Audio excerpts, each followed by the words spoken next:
Livro O Ideal da Alma Fervorosa, Padre Augusto Saldré. Capítulo 13. Da importância da vida interior. 1. Erro das almas que não cultivam a vida interior. O padre Ollier, ao encontrar um dia um jovem eclesiástico, perguntou-lhe em que pensava. Respondeu-lhe este que não pensava em nada. Como? Disse o servo de Deus com surpresa. Será possível que um eclesiástico esteja sem pensar em Deus e sem lhe prestar alguma homenagem em seu coração? Se vivesse hoje o santo fundador da Companhia de São Sulpício, teria ainda semelhantes surpresas. Poderia encontrar pessoas respeitáveis, homens de ação, mulheres de zelo, religiosas, eclesiásticos, que lhe fariam a mesma declaração, e o fariam sem constrangimento. É que não tem, pela vida interior, como um grande número de cristãos, a estima que esta merece. Quando Jesus reapareceu em Nazaré, depois de haver operado importantes milagres em Cafarnaum, seus compatriotas não quiseram crer em sua missão. Não acreditavam tampouco na eminente santidade de José, nem na de Maria. A vida de Jesus em Nazaré, como a de Maria e de José, tinha sido uma vida interior. Jesus nada havia feito do que atrai os olhos. Ora, os habitantes de Nazaré, gente grosseira e pouco espiritual, levando uma vida exterior, não apreciavam senão o que aparecia, e para excitar-lhe a admiração e conquistar-lhes a estima, teria sido necessário praticar atos de ostentação, obras de brilho. Tais são, em geral, os sentimentos humanos, mas o juízo de Deus é inteiramente diferente. Não somente os cristãos mundanos ou os cristãos relaxados que desconhecem a importância da vida interior. Pessoas que fazem profissão de piedade aplicam-se antes em buscar as virtudes exteriores, em corrigir os defeitos ostensivos, do que em reformar o íntimo de sua alma. Se tais criaturas forem chamadas a dar conselhos, a dirigir outras, prescreverão principalmente práticas numerosas, recomendarão obras exteriores, insistirão em fazer desaparecer o que choca exteriormente, avisos esses que terão a sua utilidade. Mas deixarão de chamar a atenção das almas que dirigem sobre as virtudes íntimas. Não saberão ensinar-lhes a viver de santos pensamentos e a alimentar os corações de sentimentos sobrenaturais e divinos. Há pregadores de retiro que falam com eloquência dos defeitos aparentes de seus ouvintes e que não dão sequer uma instrução sobre a vida interior, nem lhes recomendam que vivam na presença de Deus em união com Jesus. Tal não era o método de São Francisco de Sales. Tinha por princípio que na direção das almas é preciso ocupar-se muito mais do coração do que do exterior, porque uma vez ganho este reduto, dizia ele, o resto não se mantém em pé. Quando há fogo em uma casa, jogam-se os móveis pelas janelas. Assim também, quando o amor de Deus se apossa de um coração, tudo o que não é Deus lhe parece insignificante. Quando Deus me envia uma alma generosa a dirigir, dizia ele ainda, eu procuro atear o fogo do amor divino nos 4 cantos da casa. Certo de que as misérias, as frivolidades mundanas, se existirem ainda, acabarão por abismar-se e perder-se nesse incêndio.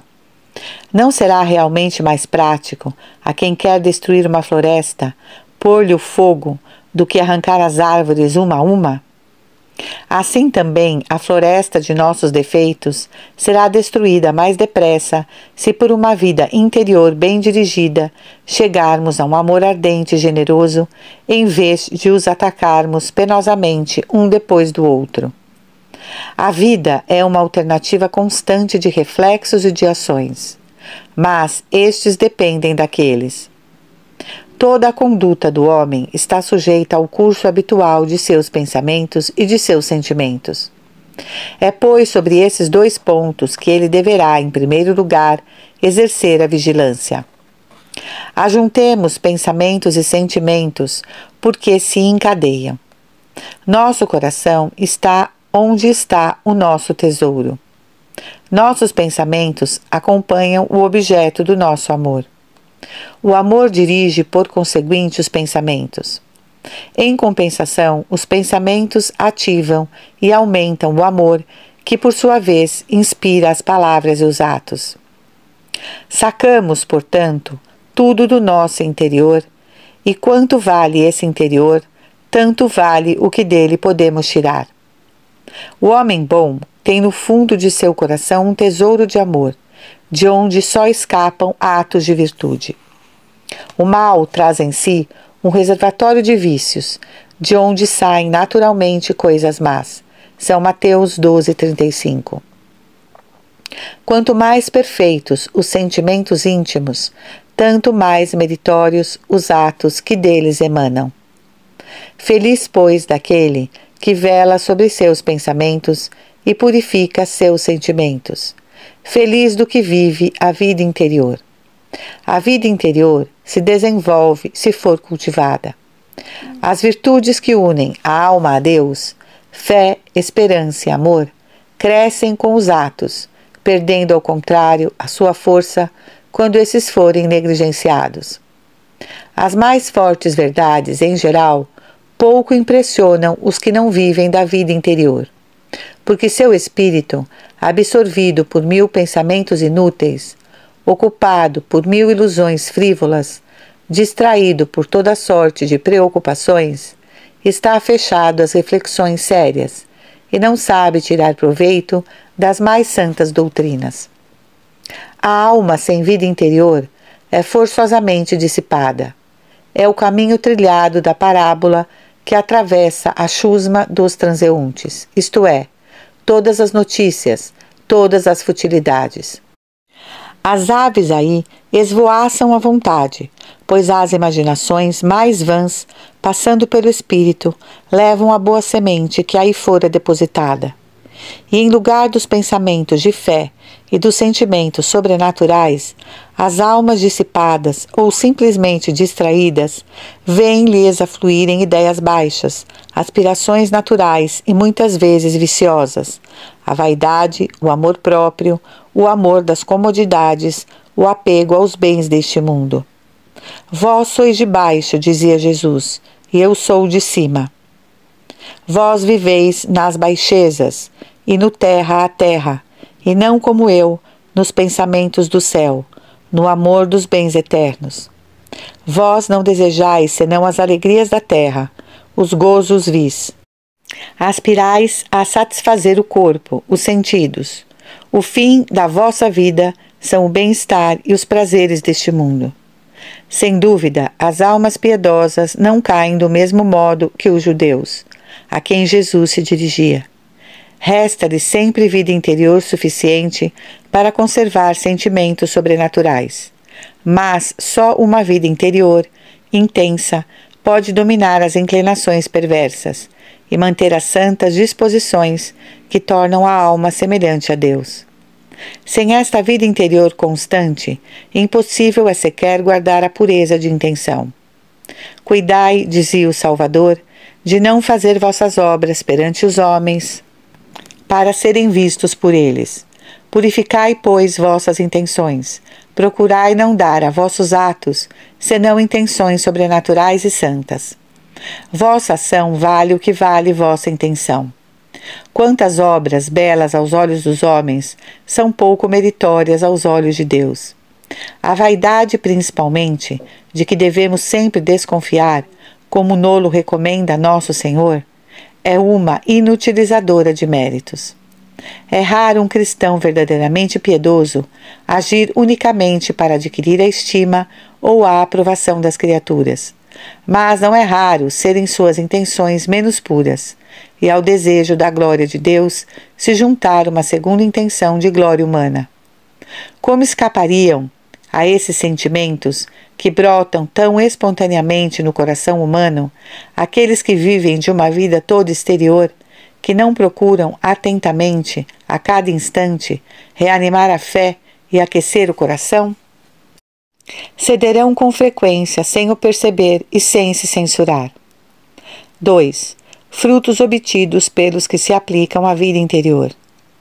Aqueles, ao contrário, que vivem na vida interior, conhecem os ímpetos de seu coração, e se surgir algum sentimento em sua alma que não tiver a Deus por objeto, lamentam-se e o reprovam imediatamente.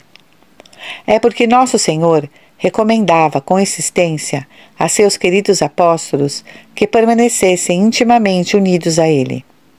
Permanecei em mim e eu em vós. Saibamos permanecer nele. É de justiça, posto que Jesus vive em nós e a Santíssima Trindade estabeleceu em nós sua morada. Se alguém me ama, nós viremos a ele e nele faremos nossa morada. São João 14:13. O Padre, o Filho e o Espírito Santo comprazem-se em permanecer em nossas almas como em um santuário, em um lugar de delícias, como nolo prova a palavra que acabamos de citar.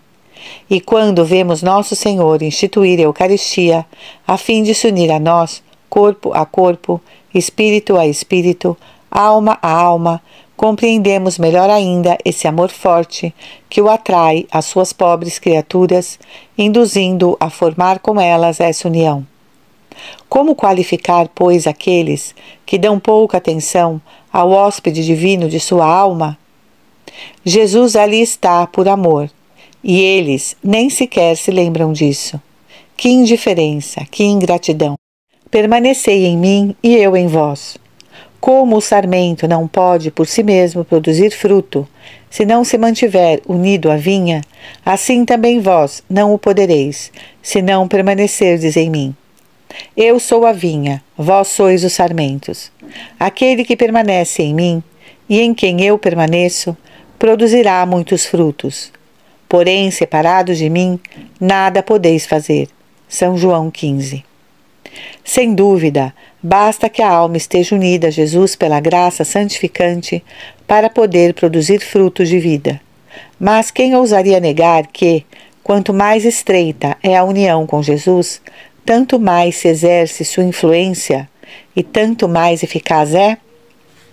Permanecei em mim, primeiro, por uma fé viva. Acreditai não somente em minhas palavras, mas alimentai-vos delas, e assim vós vos unireis a mim, pensando o que eu penso e julgando como eu julgo. Tereis, pois, entrado em mim, compartilhado dos meus sentimentos, e eu terei entrado em vós, transmitindo-vos minhas ideias, meus desejos, minhas afeições, minhas aversões. E como sou a verdadeira pureza, a verdadeira santidade, vós participareis da minha pureza. E já participastes dela. Já estáis puros por causa das palavras que eu vos disse. Meu ensinamento vos inspirou o amor de Deus e o horror do mal, e portanto vos purificou. Mas, quanto mais vos impregnardes de minha doutrina, tanto mais vos tornareis puros e santos. Permanecei também em mim, realizando as obras que eu realizei. Que a vossa fé seja uma fé ativa, eficaz, pois uma fé morta não purifica. Quem age contra a fé não experimenta os seus efeitos. Para permanecer unido a Jesus, é preciso não somente pensar o que ele pensa, mas querer o que ele quer e fazer o que ele faz. Para permanecer em Jesus, é preciso agir com ele e por ele. É preciso manter-se unido a ele pelo amor no meio dos trabalhos e no cumprimento de todos os deveres. Jesus habita então na alma, iluminando-a, abrasando-a, comunicando-lhe sua vida, isto é, suas luzes, seus gostos, suas aspirações, suas virtudes.